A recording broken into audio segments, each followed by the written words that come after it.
Yang kedua, sahabat-sahabat, adik kakak semua, dalam mendidik anak-anak, ustazah suka sangat untuk membuat analogi menanam tanaman. Dan ini adalah analogi yang dibawa oleh Imam Al-Ghazali rahimahullah. Siapa kat sini yang ada tanam pokok bunga ke, pokok ikutlah sayur ke? Cuba angkat tangan, tinggi-tinggi. Ini rajin menanam je kan?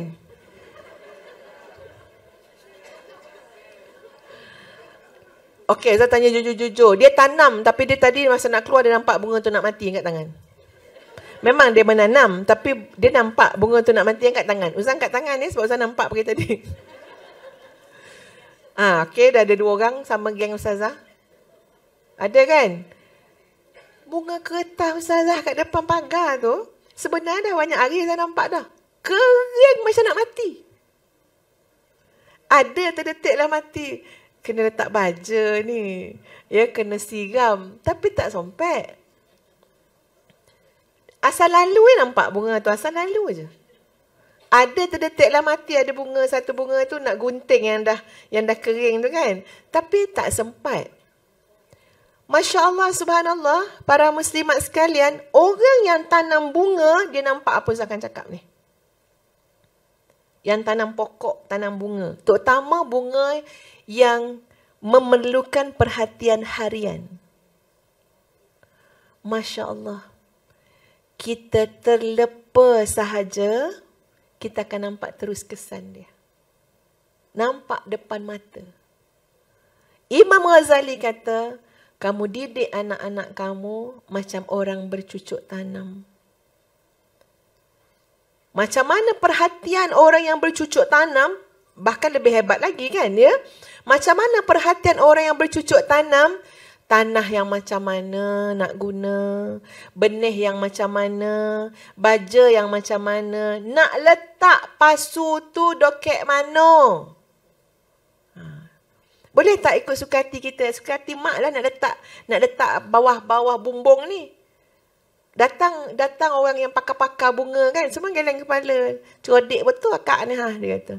Ini bunga tak boleh letak bawah bumbung. Dia nak cahaya matahari. Dia nak hari-hari dapat air. Kita kok pandai kita je. Kita rasa bunga tu lawa, kita nak letak kat depan rumah yang bawah bumbung. Hidup tak bunga tu? Tak. Kenapa? Salah letak. Tak kisahlah pasu dia secantik mana. Tapi dia bukan bunga yang boleh duduk bawah bumbung. Sebab apa? Dia pokok yang memerlukan air hari-hari. Memerlukan cahaya matahari hari-hari. Tuan-puan, anak kita 5 orang, 5 tak sama. Betul tak?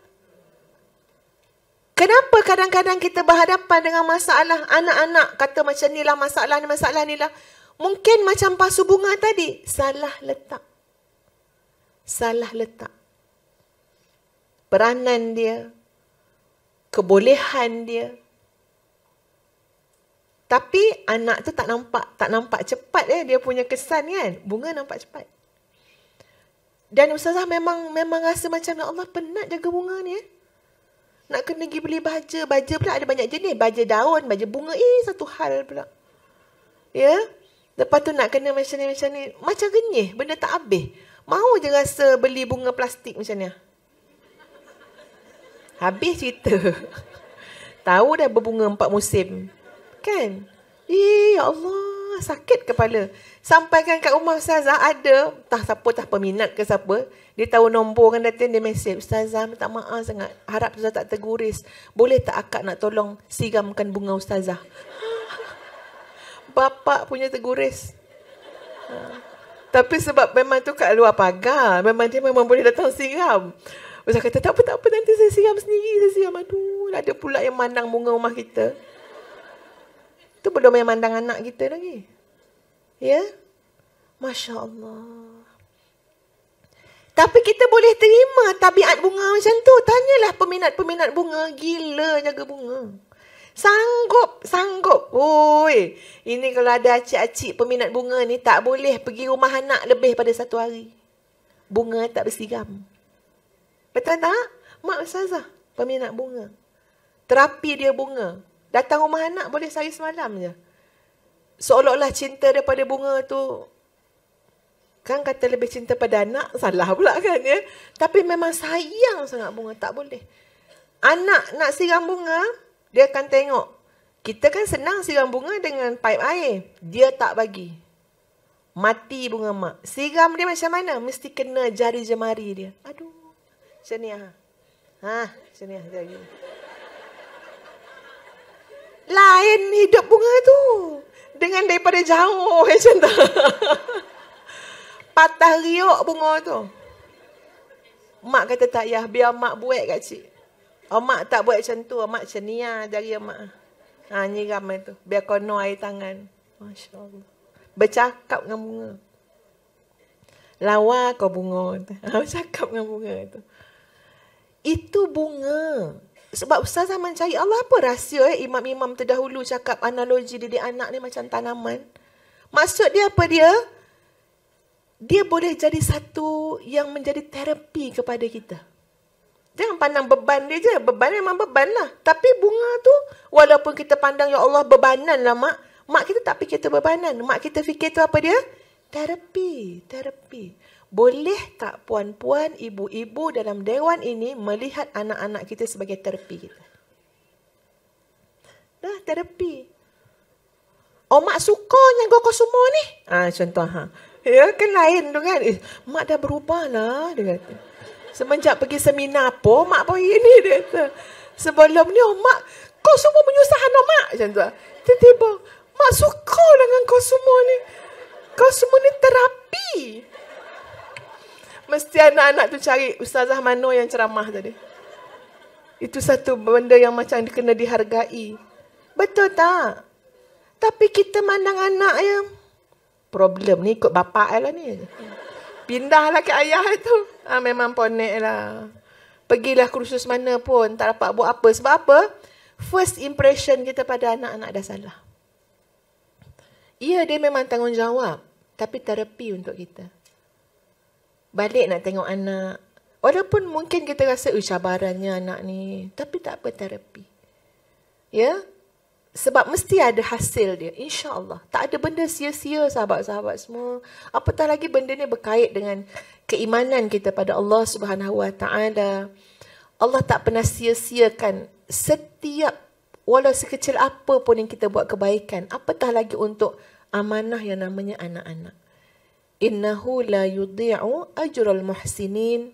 Sesungguhnya Allah Subhanahu Wa Taala tidak pernah mensia-siakan ajral muhsinin, ganjaran untuk orang-orang yang berbuat baik.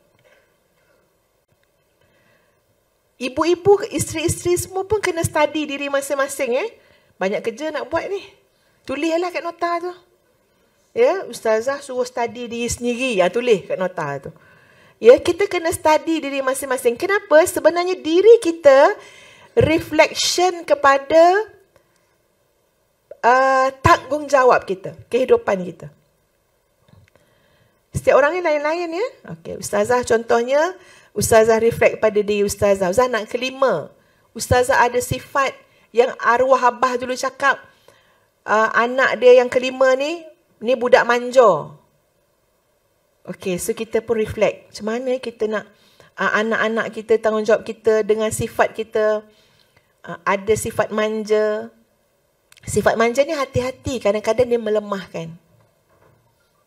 Ya, melemahkan. Sebab apa? Tak independen. Tapi kita kena kontra. Maknanya apa dia? Oh, Allah nak suruh aku ni. Tengok.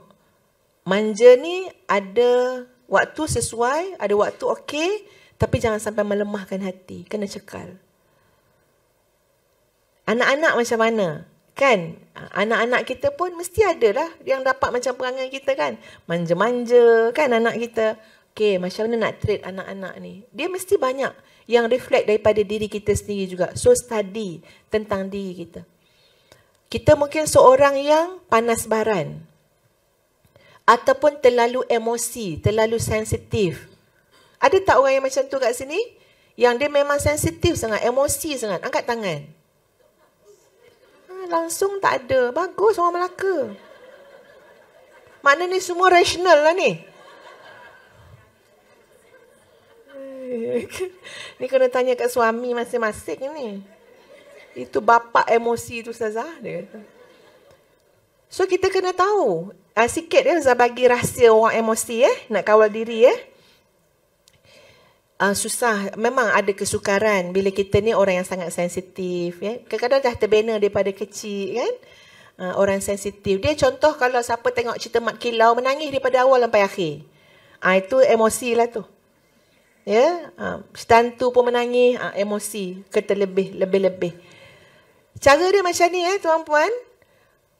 Nabi SAW pernah cakap dalam sebuah hadis. Masa tu anak Nabi meninggal dunia. Nama Ibrahim, baby kecil, meninggal. Sedangkan, Nabi pun nak anak dengan yang lain kan. Selain daripada Sayyidatuna Khadijah. Tapi tak ada, Allah tak bagi. Kecuali yang itulah dapat Ibrahim. Jadi bila Ibrahim meninggal dunia, Nabi SAW menangis-nangis. Nabi nangis. Keluar air mata Nabi. Sahabat-sahabat yang tengok tu macam ada di kalangan mereka yang macam heran lah. Takkan Nabi pun menangis? Takkan seorang Nabi pun anak meninggal menangis. Takkan Nabi tak tahu anak meninggal tu masuk syurga? Takkan ni. Tapi menangis. Jadi kehairanan sahabat-sahabat tu Nabi cakap. Nabi ulas. Nabi kata apa? Innal uyun, sesungguhnya mata ini latadma'u, boleh saja untuk senantiasa menangis. Penggunaan yang dalam apa yang Nabi sebut tu fi'il mudhari'. Fi'il mudhari' ni menggambarkan istimrar. Sekarang akan dulu, sekarang akan datang. Bukan makna mata tu telah menangis, tapi Nabi kata mata tu boleh saja menangis. Ada tak mak-mak yang macam tu? Menangis, kuat menangis. Sampai suami nanya, hari ni mak kau dah nangis belum? Kek kuat menangis. Anak kata, dah nampak pagi tadi. Okey lah tu. Dapat dia masah mata tu. Jangan salahkan orang kuat menangis. Dia memang kojol menangis. Nabi pun sebut, mata ni boleh je nangis. Sentiasa nangis. Hati boleh bersedih, Nabi kata. Hati boleh bersedih. Sedih nak buat macam mana? Kita jangan nafikan emosi orang kan. Kita nak nolong orang, jangan nafikan emosi orang. Kenapa ni Kak sedih? Apa nak sedih? Kan? Terperanjat acik tu. Dia nanya. Kita kata sedih, kena marah pula. Jangan macam tu, kita nak tolong orang. Jangan nafi emosi dia. Apa dia buat Kak sedih? Okey Kak, saya faham. Saya cuba untuk faham. Nabi pun kata, mata boleh jadi menangis, hati boleh jadi sedih, tetapi, tapi dia tu. Ni orang emosi-emosi tidak keluar daripada perkataannya kecuali yang Allah redha. Lisan. Emosi ni nak ikat supaya tak terbabas. Ikat apa? Lidah. Masalah kita, apa masalah kita? Emosi kita semua keluar di lidah kita. Habis. Habis ya Allah. Bila kita marah, coran saya. Ceraikan saya. Marah kan? Marah. Ini perkataan ni dia dah keluar. Kita boleh sedih, kita boleh nangis, kita boleh rasa ni. Tapi Nabi kata apa?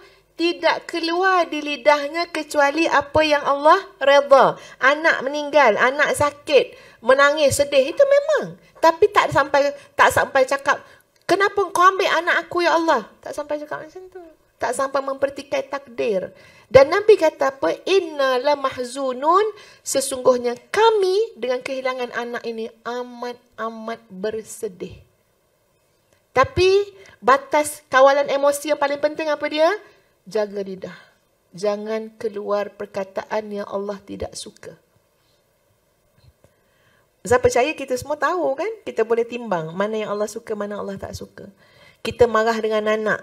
Kita cakap, kita sumpah seranah anak. Allah suka tak? Kita tahu Allah tak suka. Itu batas kita kena jaga. Lidah.